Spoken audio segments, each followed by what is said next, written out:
The Right Honourable Speaker has made an important call, a call for Parliament to unite against the autocratic tendencies of our President and this government.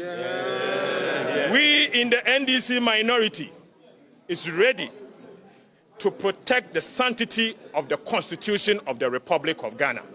And we stand with the Speaker of Parliament in this. Let the President of Ghana and his government be aware that where this country is going is strange under his watch. And the NDC minority will not countenance it. But I want to urge that it is obvious that His Excellency the President has breached the Constitution, and we will advise ourselves. In the coming days, don't be surprised that we will begin impeachment proceedings against the President. Thank you very much. There is tension between Ghana's parliamentarians and the country's President Nana Akufo-Addo. The leader of Parliament, Abban Bagbin, has indicated that the House will not be able to continue the consideration process of the ministers recently nominated by the President because the President has decided not to sign the anti-LGBT bill into law. Let's watch this video. I will be back. I must express my profound regret concerning the conduct displayed by the President following Parliament's successful unanimous passage of the Human Sexual Rights and Family Values Bill 2024.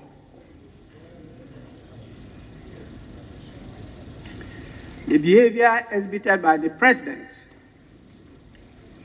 in refusing to accept the transmission of this bill not only deviates from established democratic practices, but also undermines the spirit of cooperative governance and mutual respect for the arms of government. This is a principle that forms the cornerstone of our political system. Such actions, if left unchecked, risk setting dangerous precedents that threaten the integrity and functionality of our democratic institutions. To situate this statement in the appropriate context, it is crucial to acknowledge a disturbing pattern emerging from the President, which points to a concerning disregard for the foundational principles enshrined in the Constitution 1992. This pattern has once again been made evident in the President's recent refusal to accept the presentation of the Human Sexual Rights and Family Values Bill. The recent move is not isolated. It forms part of a series of actions that undermine the legislative process. As you may recall, I addressed this House on the 22nd of December 2023 in a formal statement. The purpose of that statement was to draw your attention to the President's refusal to assent to 4 critical bills that have been duly passed by this House. 3 private members' bills and 1 public bill. During that address, I underscored the troubling nature of the President's justification for his actions, or rather, the lack thereof, particularly highlighting that his failure to assent on grounds of alleged unconstitutionality paradoxically stood in violation of the very Constitution he invoked.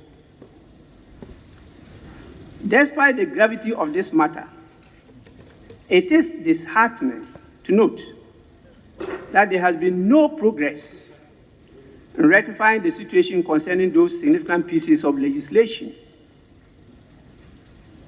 They remain in a state of limbo, unreturned to Parliament, detained by him, and unacted upon, following the President's communication, which lacked substantial legal justification. This ongoing scenario poses a grave threat to our legislative authority and, by extension, the democratic principles we try to uphold. The implications of such executive actions extend far beyond the immediate legislative items at hand. They erode the foundational checks and balances that our forebears painstakingly established to ensure a vibrant and functioning democracy. When important legislative work, the product of rigorous debate and consensus building within this House, is disregarded without just cause, it not only disrespects the legislative branch, but also disenfranchises the citizens that we are sworn to serve. This blatant disregard for legislative processes and constitutional mandates risks setting a perilous precedent that could weaken the very fabric of our governance structure. So that was the Leader of Parliament, Abban Bagbin. Now, the minority in Parliament has also threatened the President that they will start impeachment process in the coming weeks. Let's watch this video. I will be back. The Constitution of Ghana spells out in plain language when the President of the Republic of Ghana must do when Parliament passes a bill and present to His Excellency the President. The President must assent to the bill or must refuse to assent to the bill when it is presented to him as the President of the Republic.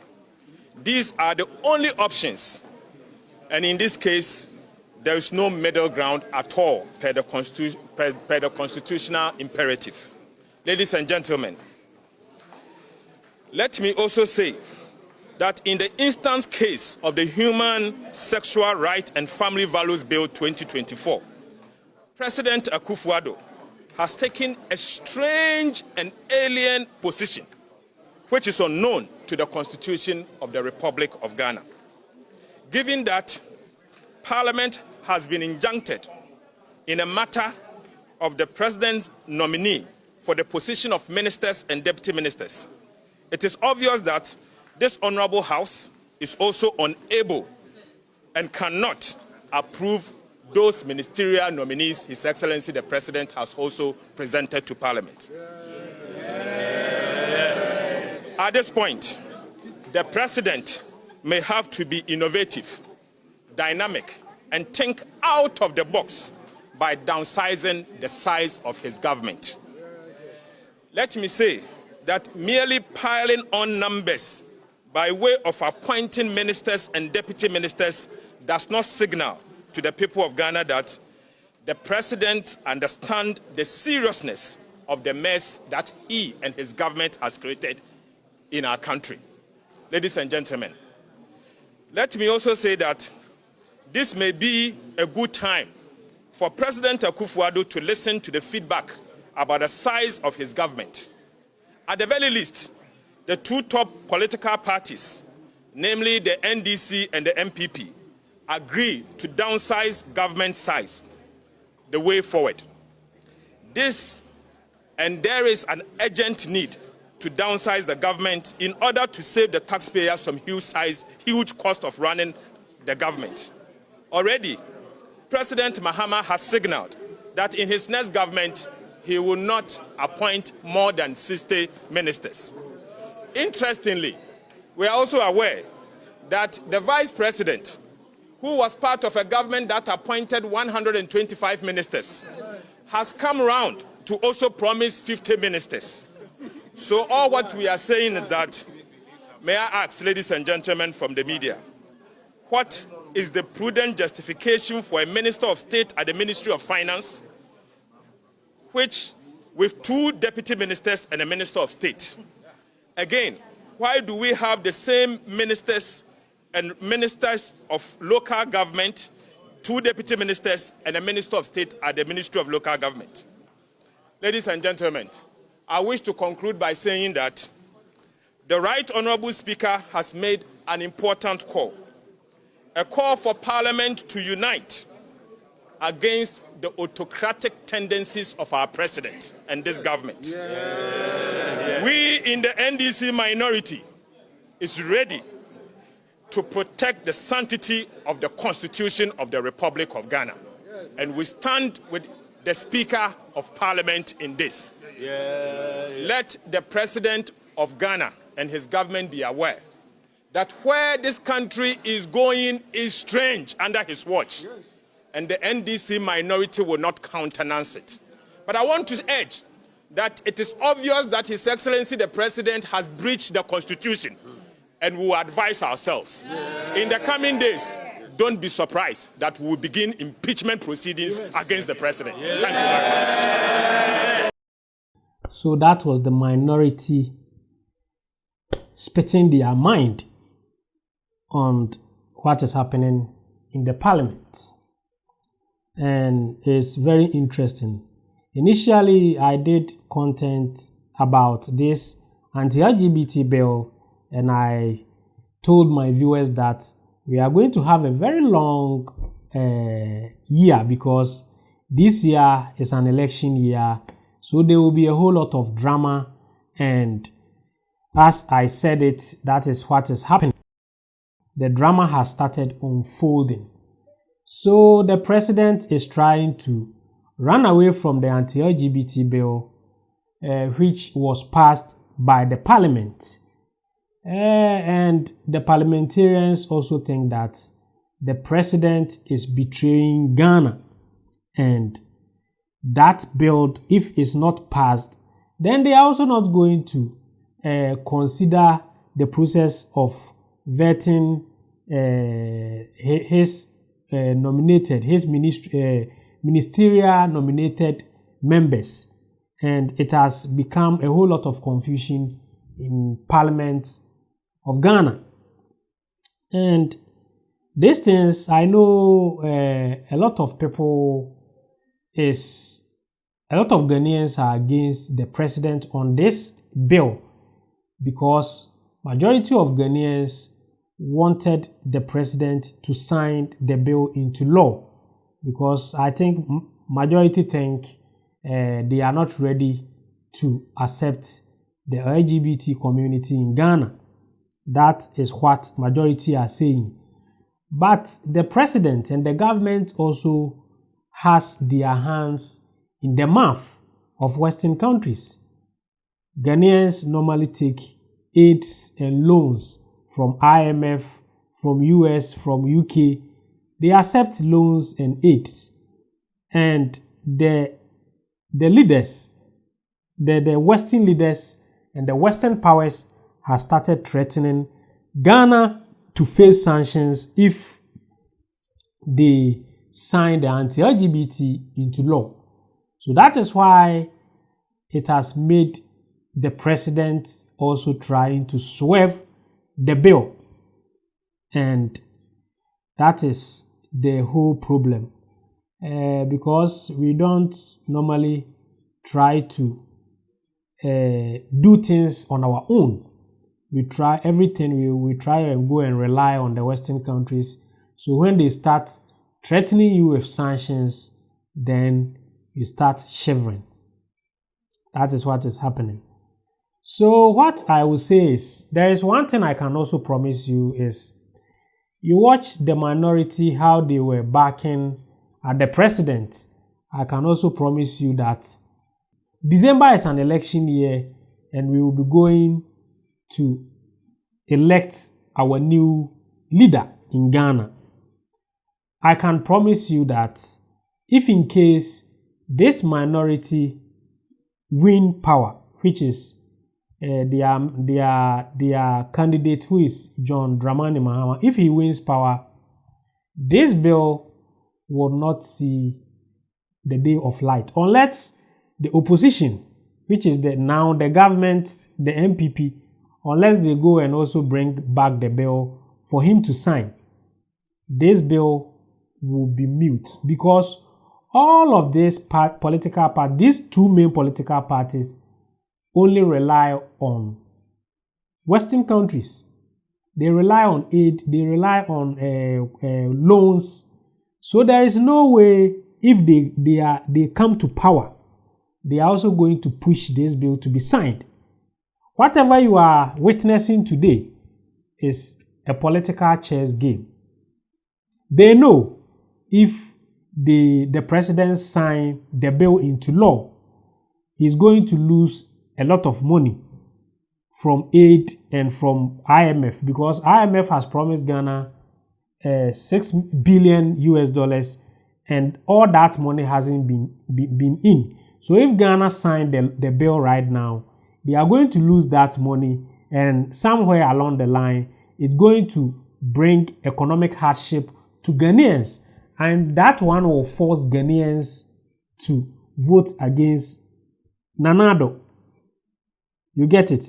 And if in case he don't sign the bill, then the Ghanaians who majority of Ghanaians who also support the bill will not vote for Nana Akufo-Addo's government, because they will think the president has betrayed them, so they will kick them to opposition. So it is those who just see it. Maybe we have a whole lot of I have a whole lot of other African countries and African Americans and foreigners who watch this channel.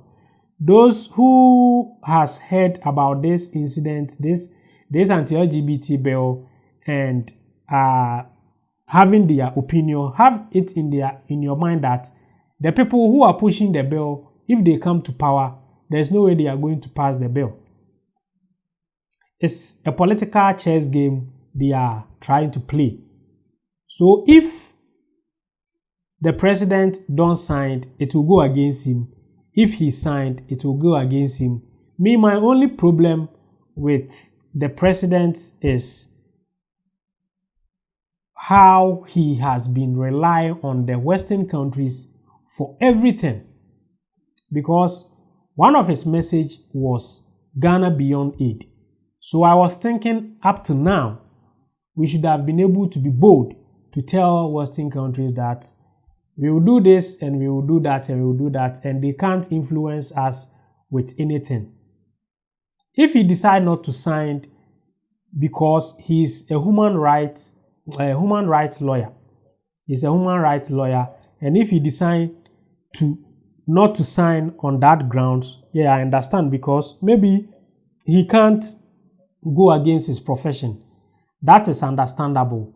But if we are not going to sign, because some Western countries is pressuring you or trying to sanction you, then I think we haven't progressed as a country, and at the end of the day, we don't even have freedom or independence, because we can't take decisions on our own.